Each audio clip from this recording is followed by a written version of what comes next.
Having been a long-time fan of the Battletoads, it was to be expected that after hearing of Battletoads Double Dragon, that my interest would have piqued.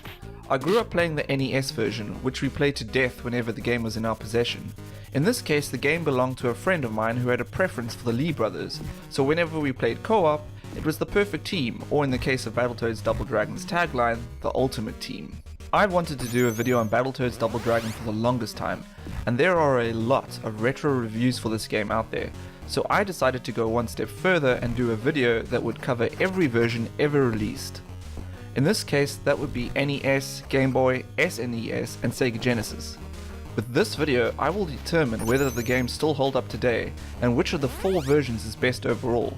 Further to that, I won't do each game at a time in the order of the system, such as NES, then Genesis, etc. Rather, I will compare the various attributes of each game, comparing the graphics, music, and so forth in a rotary style. Each version of the game is fundamentally the same, however, there are various differences determined by the limitations and strengths of each system. In terms of visuals, the SNES version is superior. It has the brightest color palette and the graphics are the most detailed. The Sega Genesis version is quite similar, although the graphics have slightly less punch than its 16-bit counterpart. However, there are a few things that set the Genesis version apart from its brethren. The post-defeat portraits feature blood unlike the SNES and other versions, and the Toad sprites are quite a bit sharper too. Comparatively, the NES version features some of the finest graphics on the system, utilizing some impressive 3D effects which were uncommon for the NES. As expected, the Game Boy version is the least impressive, however it is quite similar to the NES version, but forgoes the 3D effects and some of the transition animations. So for example, on level 2, after entering an elevator, instead of seeing your character descend, the screen just whites out and cuts to the next scene. This was obviously due to severe memory limitations of the Game Boy system. You also get less screen real estate, so while the sprites are the same size as the NES version, the screen is smaller, which limits your movement somewhat. It's also worth noting that while the 16-bit versions do look impressive, the graphics aren't as upscaled from the NES version as I would have expected. Each version also has a lengthy intro providing some welcomed exposition. The NES and Game Boy versions are practically identical, however, the NES version has more detailed animation, while interestingly, the Game Boy version's text looks smarter. On another strange note, the Battletoads are meant to pick up the Lee brothers from the City Hall rooftop. However, in the Game Boy version, the Toadcopter can be seen picking up 2 toads instead. Strange. The 16-bit versions use the same character portraits to introduce the cast, and the SNES version features some added scenes, but the visuals aren't as impressive as the Genesis versions. Oddly, both 16-bit versions omit the part where the moon explodes, revealing the rat ship as seen in the NES and Game Boy versions. The one aspect that is the same for all 4 versions is the story. The Dark Queen has enlisted the help of Double Dragon's Shadow Boss and his lackeys, such as a Bobo and the annoying Roper, in order to crush the Toads once and for all and take over the planet. Needless to say, Professor T-Bird gets wind of this and enlists the help of the Lee brothers, who join forces with the Toads in order to form the ultimate team and kick the shit out of the Dark Queen, Shadow Boss, and the rest of the mixed pool of bad guys scum. The Toadcopter picks up the Lee brothers on the City Hall rooftop and proceeds to fly into space and land on the tail of the rat ship in a preemptive strike. So let's talk gameplay. The NES version is pretty much flawless. The Toads and Lees move fluidly, and beating the shit out of enemies is satisfyingly fun and varied. I mean, here you have a guy being punched through the fucking floor, and there are moments where you are grabbing these whip-wielding women by the hair, kicking them in the arse, and then thrashing them around like the Hulk beating Loki.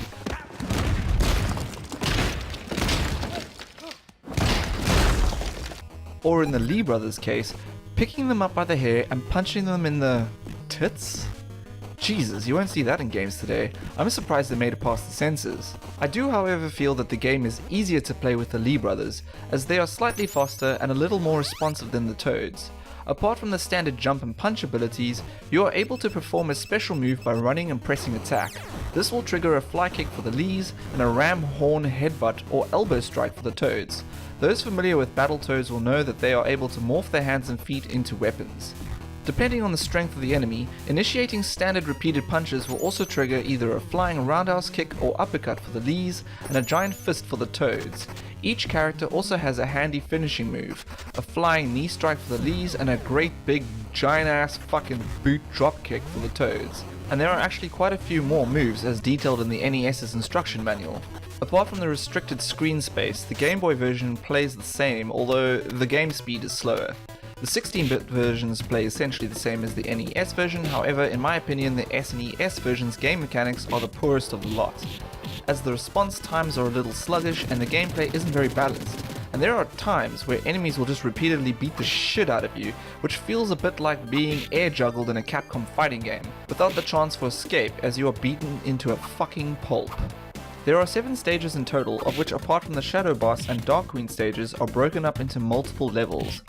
At its core, Battletoads Double Dragon is a beat-em-up, however, it also features various other styles such as a speeder bike section, reminiscent of the original Battletoads game, as well as a space shooter sequence where you are pursuing the rat ship in a pod all the while fighting your way to the subsequent battle with the ship itself. Impressive stuff. Apart from the various pickups such as the walker's legs that let you jab or whack enemies, and the bonus pods containing extra lives, energy, points and so forth, there is an extremely varied host of enemies and bosses to contend with, ranging from Shadow Marines, dynamite-hurling Doormen of Doom, the ever-annoying Linda Lash, just watch out for that fucking whip, and boss characters such as Abobo, Roper, Sweaty Fat Fuck Big Blag, and of course the Dark Queen herself among others.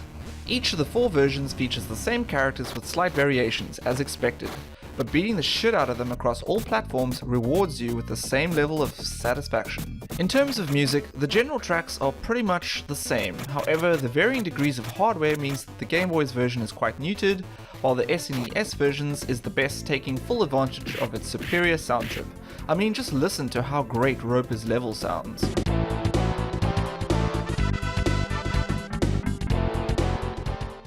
And finally with the Genesis and NES versions sitting somewhere in between. Overall, regardless of what platform, Battletoads Double Dragon is an impressive and fun game and is definitely still good today. Overall, however, I think that the NES version is best. Despite the 16-bit versions looking better, they can't beat the NES version's superior gameplay, which gives it the definite upper hand. You'd be forgiven for thinking that a Battletoads Double Dragon mashup would sound like a bad idea, and while Technos Japan had very little input in this game, apart from lending its Double Dragon license, Battletoads Double Dragon just works, and proves that Rare definitely shined back in the 90s. Well, that's it for now. Thanks for watching. If you enjoyed this video, give it a thumbs up, leave a comment and subscribe. Until next time, cheers.